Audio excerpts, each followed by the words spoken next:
Tayde Aditya sir एकदम राजा राणी सारखेच आहेत बघा। पण प्रीतम सर मला सांगा, राजा असं स्वतःच घर सोडून कुठे जातोय वे? राजा आपलं घर सोडून नाही जात रे,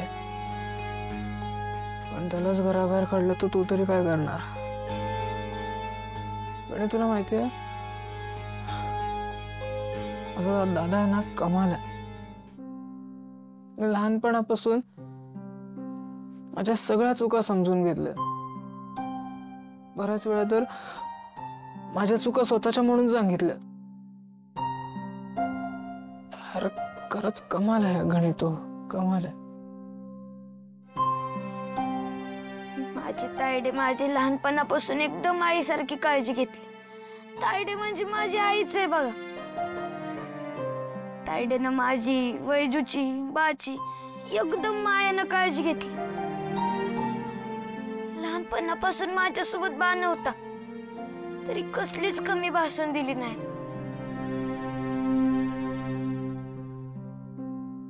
तू नको काळजी करू हा, मी तर दोघांनाही शोधणार। मी आलो। प्रीतम सर, आईले ती तर लय रागीट आहेत ना हो। मग त्या तायडेला आणि आदित्य सरांना कशा घरात घेतील? मी पण बघतो ना ती त्या दोघांना कशी घरात घेत नाही ते। आलोच मी। प्रीतम सर, तुम्ही कुठं नका जाऊ। आता सावित्री आता येतच असेल आपल्याला काहीतरी खायला घेऊन। बसा तुम्ही इथंच।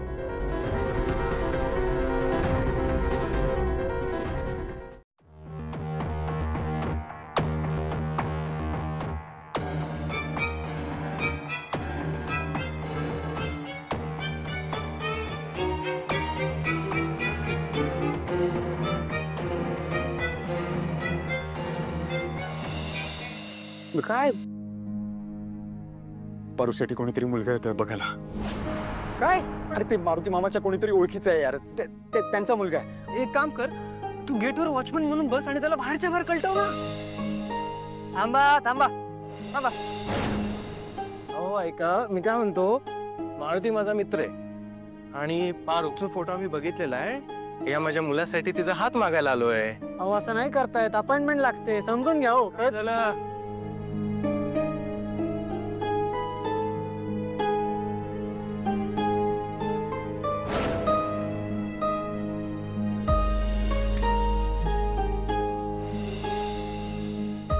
दादा ऐक, मी पारूला सांगितलंय, पारू तयार आहे, तू तयार आहेस ना? काही झालं तरी मी आज पारूला माझ्या मनातल्या भावना सांगणार म्हणजे सांगणार। गुड।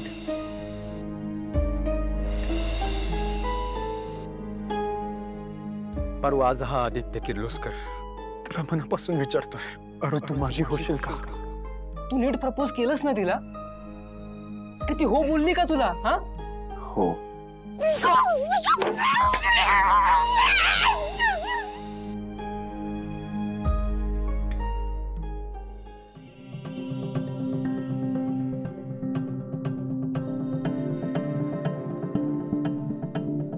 प्रीतम,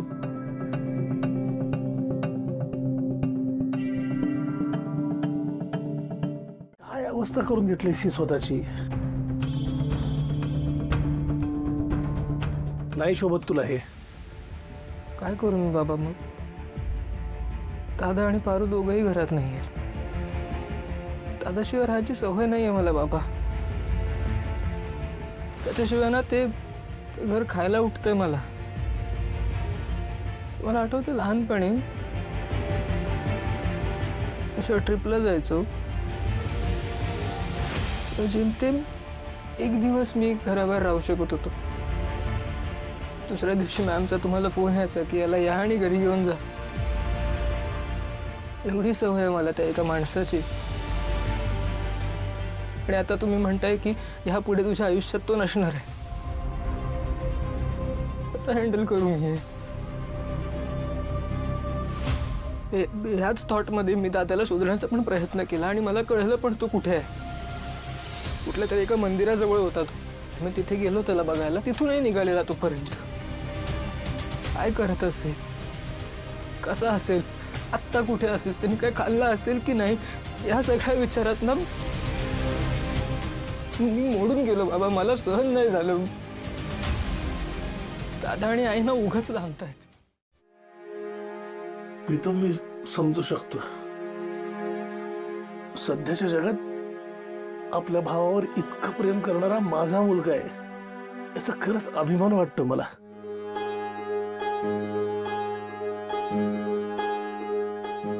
प्रीतम तुमची आई तुम्हा दोघांवर खूप प्रेम करते रे. मान्य आहे, आदित्यवर जास्त प्रेम करते, पण आदित्यही तिच्यावर तेवढंच प्रेम करतो ना. आणि जिथे प्रेम असतं ना तिथे राग, रुसवा, भांडणं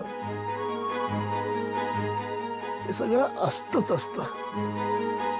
म्हणूनच त्या दोघांनी एकमेकांवर रागवणं हे साहजिक आहे रे. पण म्हणून आपण हातपाय घालून नाही चालणार. आईला एकटी पडली रे. आदित्य नाहीये तर आपला सगळा बिझनेस तिला सांभाळायचा आहे. हे बघ, आदित्य होता तोपर्यंत तू मोकळेपणानं जगू शकत होतास, पण आता तसं नाहीये प्रीतम. आदित्यची सगळी जबाबदारी आता तुला तुझ्या खांद्यावर घ्यायची आहे. मला सांग, तू असं मोडून गेलेला तुझ्या दादाला चालणार आहे का? तू दारू प्यायलेली तुझ्या दादाला चालणार आहे?